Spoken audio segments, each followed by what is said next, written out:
good morning, happy Wednesday.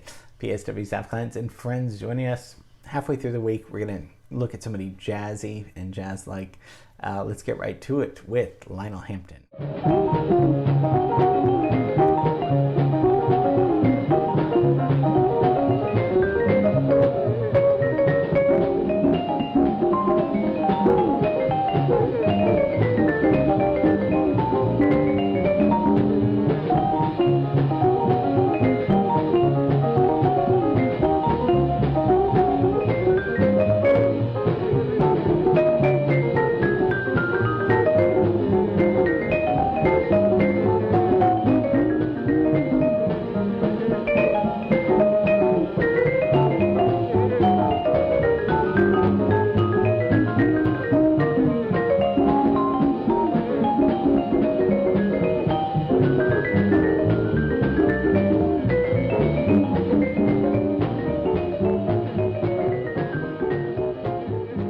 Lionel Hampton was American jazz vibraphonist.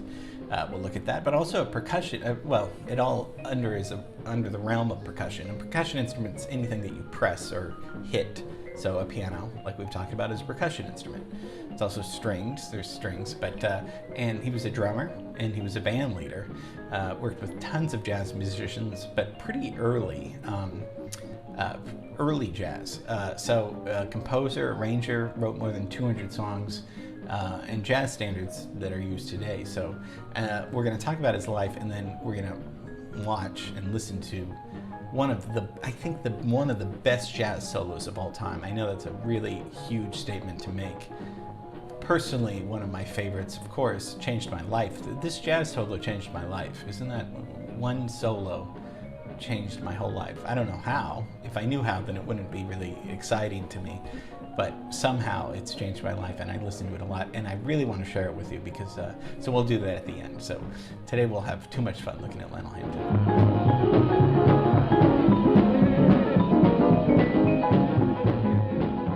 So born in 1908 in Kentucky, but mostly raised in Chicago. Spends a lot of time in Los Angeles though. But 1908 is, nothing, what's going on?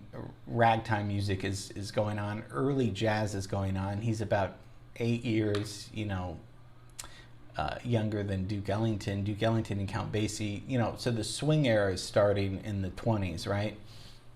So as a kid, he's it's mostly early blues music is going on. It's kind of, so let's go from Utah, where they shot the Sandlot Field, and let's go to Kentucky, where he's born.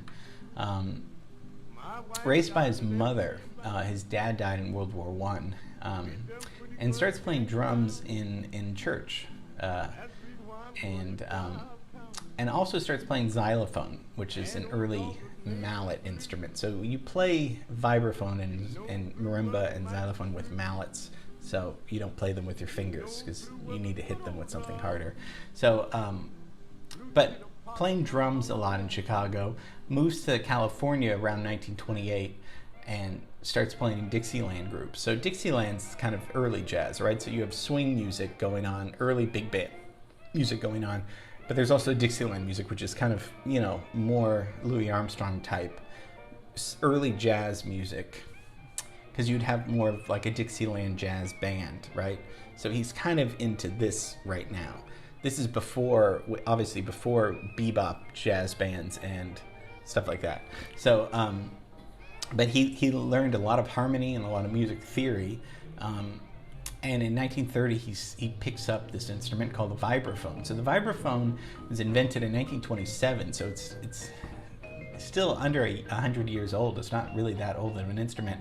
Used a lot for jazz, but also a lot, there's classical composers that used it too. A lot of film music uses the vibraphone. It's a gorgeous sounding instrument. It's kind of like a xylophone with only it's metal, so it's metal bars. And there is a sustain pedal, just like a piano has a sustain pedal, so you can sustain the note.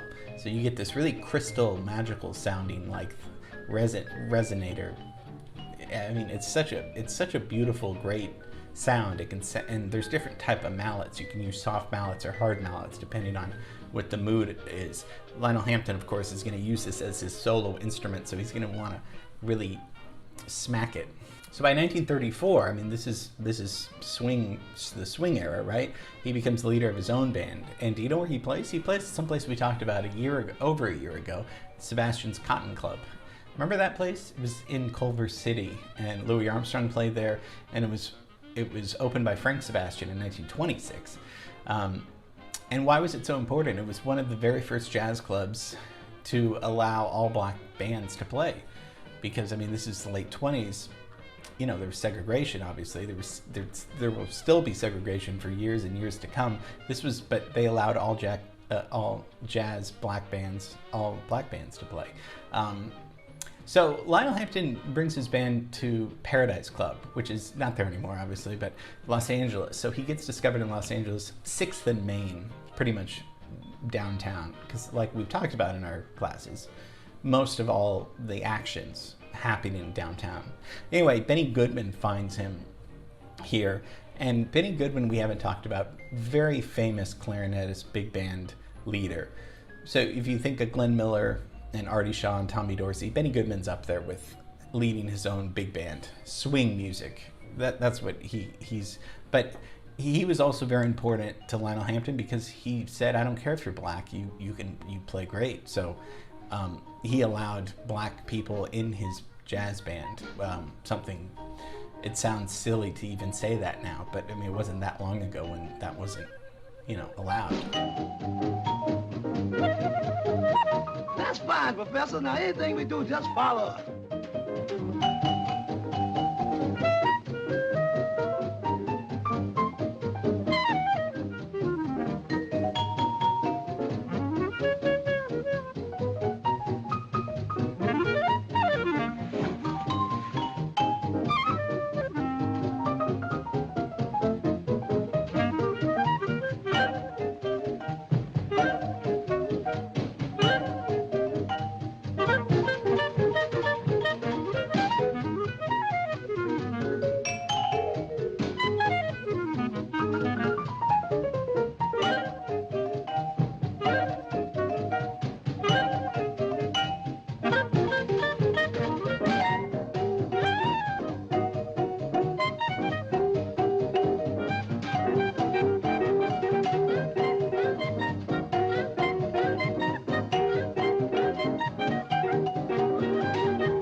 So he joins Benny Goodman's orchestra in Los Angeles, also has his own ensemble that he's playing, and marries his wife Gladys in 1936. They were together until she died in the 70s, and she was his personal manager. And supposedly a brilliant businesswoman, really kept track of all of his books, and also helped to raise money for Lionel to start his own band, so very influential person in his life. During the 30s, he starts studying music. It's funny because you'd think that you're a professional, but we never stop studying and learning music. So during the 30s, he studies music at USC and harmony and theory. So he's got his orchestra now, though, the Lionel Hampton Orchestra, and he develops from the 40s and 50s. They're not doing bebop, though. They're going to stay with the swing thing, and his version of Flying Home is really kind of becomes his theme song. This is early rhythm and blues too. So although Lionel Hampton doesn't go into rock and roll and R&B, he is starting the foundation. Remember we talked about Louis Jordan. Louis Jordan did more rock and roll, but this is Lionel Hampton's doing early rhythm and blues with some of this stuff that's he's going to stay with this path, but he's also going to develop something where people are going to do more rhythm and blues and early rock and roll in the 50s. So he's just playing all over, and a great businessman too. His wife as well. He established 2 record labels and a publishing company, and founded the Lionel Hampton Development Corporation to build low-income housing in inner cities. And he was a huge educator as well. Began working with the University of Idaho in the 80s to establish music education. So he was responsible for a lot in getting jazz into colleges and jazz into education. Dies actually in 2002, so lives a really long life of congestive heart failure, dies of that. But very long life for a jazz musician, dies at 94, so I mean, super incredible career. So the solo that is going to change our life in this class together was recorded actually in Pasadena, at the Civic Auditorium in Pasadena. I thought about doing a class on that place, but it's a beautiful venue, still there too. And this is in 1947 in summer. In August, they did this concert. And it's Lionel Hampton's the leader of it, but it's this 15-minute version of Stardust, and every solo on it, we won't hear the whole thing, but is just its own. Stardust is one of the most popular jazz standards of all time, written by Hoagy Carmichael. Everybody would cover Stardust. Everybody had a version of Stardust, whether you were a singer, Nat King Cole, or whether a hardcore jazz player, that you would do a cover of Stardust. There's something about the chords that are just so perfect, and the melody is so perfect, and even the words, if you're a singer, are so perfect. It's just one of the, I'm going to say perfect again, one of the most perfect songs ever written. Stardust is just, I mean, we could do a whole class on the history of that song. But this solo that Lionel Hampton, that we're going to listen to, is just all over the place. It's got everything in it. I hate sounding cliche, but it's got blues in it. It's got early minimalism I hear in it, with arpeggios going up and down. It takes you on a whole. I just want you to hear how beautiful this solo sounds, and how he takes his time and space with it, and he gets going, and then he stops, and then he it's so melodic. You could really, it's almost like he's playing so many different songs just during this solo over the chords to Stardust. So let's take a listen to his genius play, this genius solo.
So it's so vibrant, right? I mean, it's just, but he takes you through so many different realms. And for 47, that's pretty, nobody takes a solo really this long.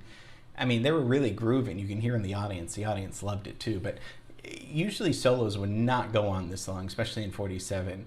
You don't get long soloing until like the 50s and 60s, where, when Coltrane was playing with Miles, he would just take solos forever and ever, and Miles would have to say, okay, that's enough. You have to stop playing. Just take the horn out of your mouth. So, but for somebody in the late 40s to solo this long, I mean, that's not what makes it great, but that's just one acknowledgement of he's just really riffing off these chord changes in a way that's just so beautiful. I love the vibraphone. It's a great instrument, and there's so many things we could talk about that solo, but I really, really wanted to share that solo with you that I know it's changed my dad's life and other people close to me, because it's just, I don't know what to say. It's just it takes you on so many different journeys and all that stuff. So, okay, that's Lionel Hampton. I'm glad we got to talk to him. Great jazz vibraphonist and band leader, and super influential jazz guy. So gosh, lived a long life. I mean, to be born in 1908, saw most of the 20th century, I mean, to see all of that kind of music, swing and all that, and then the Beatles, and I mean, he saw everything and experienced it all. And that solo Stardust gets me every time. So I know that was kind of a long class, so we'll keep it short. So hope you enjoyed Lionel Hampton. Have a great rest of the day, and see you tomorrow. Okay, bye.